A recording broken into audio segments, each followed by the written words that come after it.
Welcome to the video over the 3-7 to 3-9 practice problems. And we're going to start out with problem 3-91. I'm going to work through some of these with you. If you have questions on any of them, you can fast forward to that problem if you need to. If you haven't worked on any of these yet, maybe pause the video, try to work through it, and then play it to see if you get it right. The directions for 3-91 state, solve each of the following equations for the indicated variable. It says record your work. Be ready to share and explain your answers. All right, so here we go. Number 391, problem A, it says solve for x. So we're given the equation y equals negative 2x plus 5, and we want to solve it for x. That means we want to get that x by itself. In order to do that, we're going to take this equation. We need to get rid of what's not attached to the x first, right? We have negative 2 times x, and then we have that plus 5. So we need to undo the plus 5 by subtracting it from each side. We now have y minus 5 on this side is going to equal negative 2x. And now to isolate this x, right, we need to get rid of that negative 2 that's being multiplied by x. So to undo multiplication, remember we need to divide. So in this case, I'm going to divide by a negative 2 so that I will end up with just a positive x. And I need to divide this side by negative 2. So here's what we're going to have right now. We've got a y minus 5 divided by negative 2 is going to equal x. Now this would be totally acceptable as an answer. However, some of us I know divide it a little differently, and so some of you may have taken in this step that we just did, you might have taken it here, and instead of dividing the whole side by negative 2, you may have done that y minus 5 and then divided each of them by negative 2, which is totally acceptable. You can do that as well. So we get a negative y over 2, and when we have a minus a negative, right, that would become a plus. So you could either say plus 5 over 2, or some of you may even take it and say, hey, 5 divided by 2 is 2.5. So that is also a correct answer. Okay, so either one of these is considered the correct answer for letter A. Let's look at B now. B says solve for A. So we want to isolate that A right there.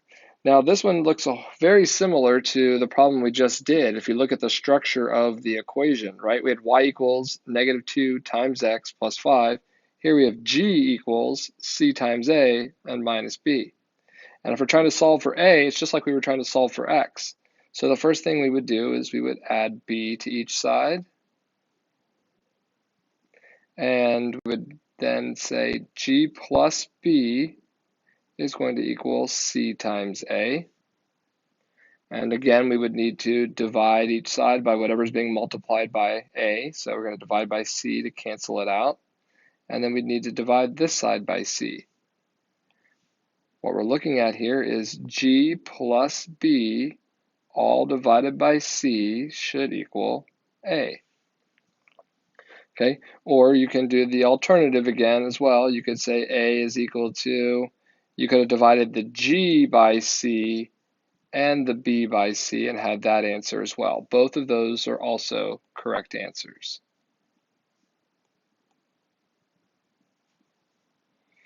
All right, let's look at letter C. Letter C says solve for P. So we have m equals 7 minus 3 and then times the quantity of P minus m. So there's where the P is. So we can't take anything out of those grouping symbols, right? Because there's a reason they're there, and that's because everything inside the parentheses are being multiplied by that negative 3. So we need to get rid of those parentheses so we can get the P out. So we're going to take this and we are going to distribute that negative 3 through. We now have m is equal to 7 minus 3 times P. And then when we do that negative 3 times the negative m, that's going to turn it into a plus 3m. Remember, our goal here is still to get the p by itself. And there's a couple ways you could do this. You could move things in different orders, but I'm going to do the one that has probably been the most common that I've seen today. Right, so let's get rid of those m's first. We have m's on both sides, so I'm going to take away 3m from the right side and then take away 3m from the left side. So now we're looking at m minus 3m is negative 2m. That equals 7 minus 3p, right? Because this cancels out. All right, well, we still need to get rid of the other thing that's not attached. So we're going to subtract our 7 from each side. Sorry, I guess I've been trying to color code it, right? Here's my subtraction. So since m's and 7's aren't like terms, we've got a negative 2m minus 7 right now is going to equal negative 3p.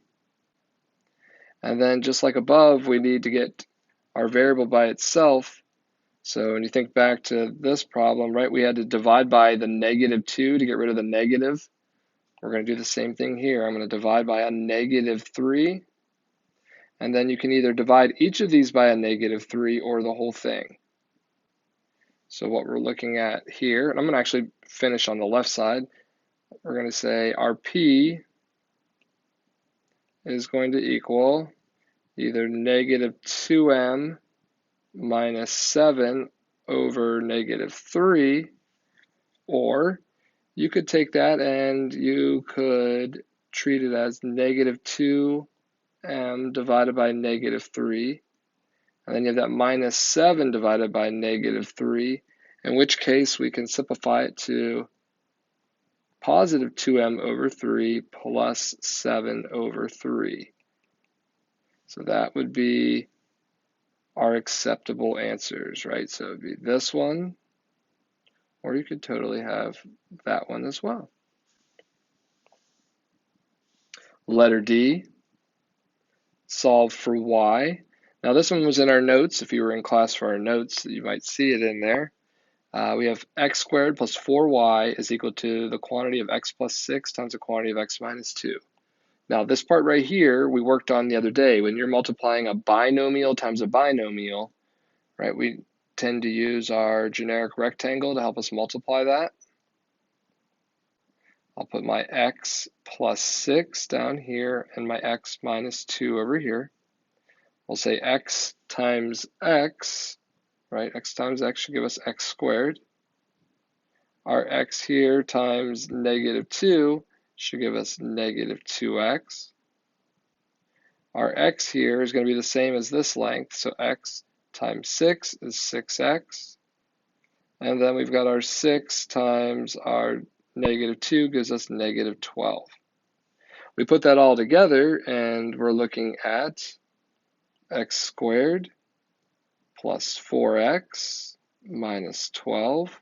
And right now that equals x squared plus 4y. So if we're still trying to solve it for y, we need to get the y by itself. We're going to go ahead and subtract the x squared from each side. So this is going to cause that to zero out. We have 4y left over. This is going to zero out as well, so we're left with 4y is equal to 4x minus 12. And the last step, to get y by itself, we could divide each side by 4, right? So you can either do it that way, or since you notice here that 4x is divisible by 4 and 12 is divisible by 4, it may cut down on the amount of writing you do by writing it that way. So y equals 4 divided by 4 is 1, so we have 1x minus 3. And that is our answer. All right, let's see here. We have room for a couple more, and then we'll probably switch over to the next video. So let's do E. It says solve for Q. We have 4 times the quantity of Q minus 8 equals 7Q plus 5. So it looks like we have two different terms that have Q's in them. So we're going to need to find a way to get those together. And again, right, we have parentheses here and that q's inside, so we're going to have to get rid of those parentheses by distributing our 4. We now have 4q minus 32 is going to equal 7q plus 5. Now let's take it and let's get our q's together. So I'm going to subtract 4q's. We now have, this will cancel out, so negative 32 is going to equal 3q plus 5. Get rid of what's not attached to the variable.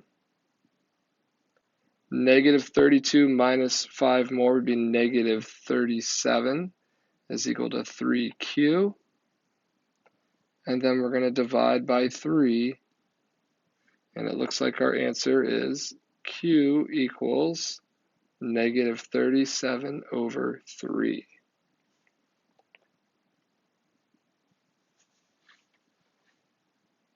All right, let's look at f. Now, there were some people getting hung up on f in class because it asked us to solve for k, and you see k is right here. But in order to get k by itself, we're going to have to get rid of the fraction. So since we have 4 minus k is being divided by this 6, let's go ahead and multiply this side of the equation by 6 so that these will cancel out. If we do that to the right side, though, we also have to do it to the left side. What we're looking at now, then, is 6 times x should equal 4 minus k. So getting k by itself, a couple options. You could move things back and forth to get them to where they need to be. I'm going to go ahead and just do the traditional way. I'm going to subtract 4. So I have 6x minus 4 right now equals negative k. And then you can take this and to make this a positive k, we're going to flip all of our signs. So you can either say, hey, I'm going to multiply everything times negative 1 or divide everything by negative 1. But either way, you should end up with negative 6x plus 4 is going to equal k.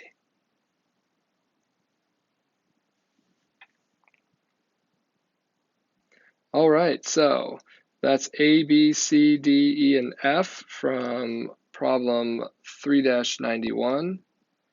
And we will take it here and do G, H, I, and J in the next video.